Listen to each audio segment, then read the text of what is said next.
আসসালামু আলাইকুম রাহমাতুল্লাহি ওয়া বারাকাতুহু। সকলের জন্য দোয়া ও ভালোবাসা। আজকের ক্লাসে সবাইকে স্বাগতম। সুপ্রিয় শিক্ষার্থীরা যারা নবম দশম শ্রেণীতে অধ্যয়নরত, আমি তাদের জন্য ধারাবাহিকভাবে বাংলা ভাষার ব্যাকরণ থেকে আলোচনা করতেছিলাম। আমি আজকে কারক পর্ব আলোচনা করব। কারক পর্ব আমার কারক বাংলা ভাষা ব্যাকরণ বইয়ের 35তম পরিচ্ছেদ, ক্লাস নাম্বার 3। আজকে আমি 3 নাম্বার ক্লাসটি করব কারক থেকে। কারকের প্রতিটা অংশ একটা করে ক্লাস, যেমন 6 প্রকার কারক, 6টি ক্লাস হবে। শিক্ষার্থীরা একটু ধৈর্য সহকারে যদি দেখতে পারো তাহলে কারক থেকে নৈর্ভিত্তিক প্রশ্ন করলে অবশ্যই উত্তর দিতে পারবে। আরেকটা কথা হলো, কারক থেকে আমাদের যে বাংলা ভাষা ব্যাকরণ বইটা করা হয়েছে, এখানে যেভাবে আলোচনা করেছে ওই আদলে আলোচনা করতেছি। এখানে বিভক্তির কোনো আলোচনা নেই, সুতরাং আমি এই কারক অংশে বিভক্তি আলোচনা করতেছি না, কারণ এখানে বিভক্তি দিয়ে প্রশ্ন করা হয় খুব কম সংখ্যক, যেগুলো দেওয়া সেগুলো আলোচনা করব। এছাড়া যদি পুরান বাংলা ব্যাকরণ থেকে করা হয়, ওইখানে কারক বিভক্তি একই সাথে আলোচনা দেয়া আছে। এটা তোমাদের জন্য একাদশ এবং দ্বাদশ শ্রেণীতে আলোচনা করব। এসএসসি যারা দশম শ্রেণীতে, তাদের জন্য এখন এই অবস্থা প্রযোজ্য না। দেখো, যাকে আশ্রয় করে কর্তা ক্রিয়া সম্পাদন করে তাকে কি বলে? উত্তর হবে কর্ম। যাকে আশ্রয় করে কর্তা ক্রিয়া সম্পাদন করে তাকে বলা হয় কর্ম। এরপরে কর্ম কয় প্রকার? কর্ম 2 প্রকার। খুবই গুরুত্বপূর্ণ একটি প্রশ্নের উত্তর। মুখ্য কর্ম, গৌণ কর্ম। মুখ্য হয়েছে প্রধান কর্ম আর গৌণ হয়েছে অপ্রধান কর্ম।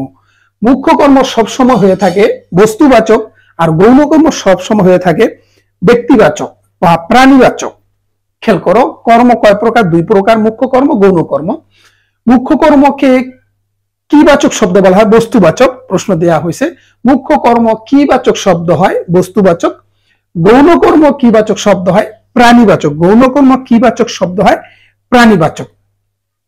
আমি এখান থেকে এটা প্রশ্ন, তারপর আমি উত্তরটা বুঝিয়ে দিচ্ছি। বাবা আমাকে একটি কলম কিনে দিয়েছেন। এই বাক্যে আমাকে ও কলম কোন প্রকার কর্ম? খেয়াল করো, গৌণ, আমাকে গৌণ কর্ম আর কলম হচ্ছে মুখ্য কর্ম।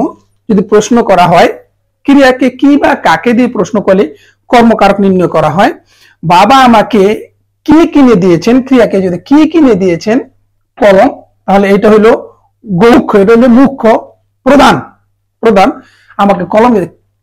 যদি আবার প্রশ্ন করা হয় কলম কাকে কিনে দিয়েছে, উত্তর আসবে আমাকে। এখানে আমাকে হচ্ছে গৌণ, এটা গুরুত্বপূর্ণ না, অপ্রধান।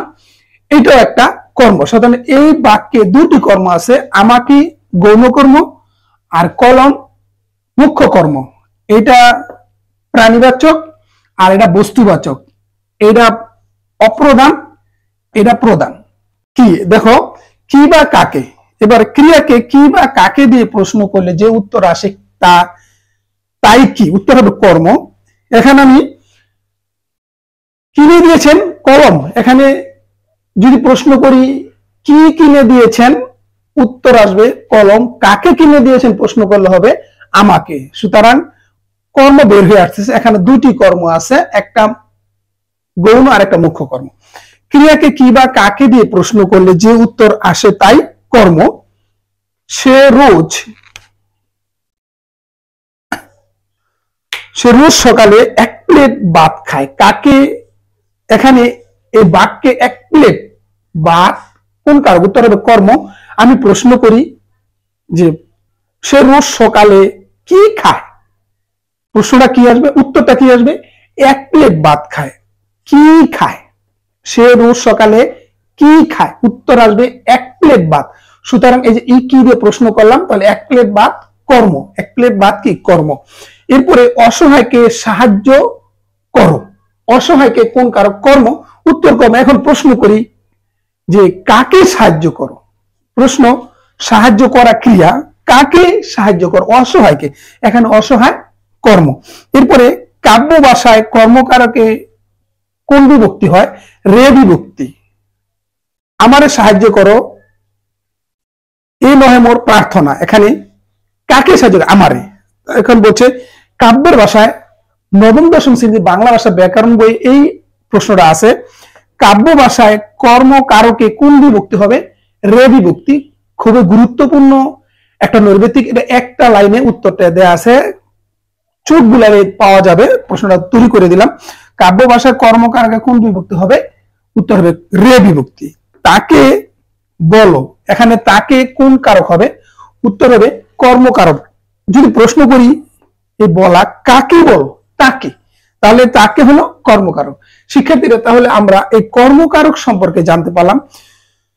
কর্মকারকের বিভক্তি যদি যুক্ত হতো আমাদের নবম দশম শ্রেণী বাংলা ভাষা ব্যাকরণে, তাহলে দেখাতাম। যেহেতু আমাদের বিভক্তি নিয়ে প্রশ্ন করা হয়নি এই কারক অংশে, তাই আমি ওই দিকে গেলাম না। কারক নির্ণয়ের ক্ষেত্রে কারকের নাম এবং বিভক্তি নির্ণয় করতে হয়, এটা অতীতের যেই বাংলা ভাষা ব্যাকরণ বইটি ছিল ওখানে ছিল, কিন্তু বর্তমান এই অপশনটা নাই।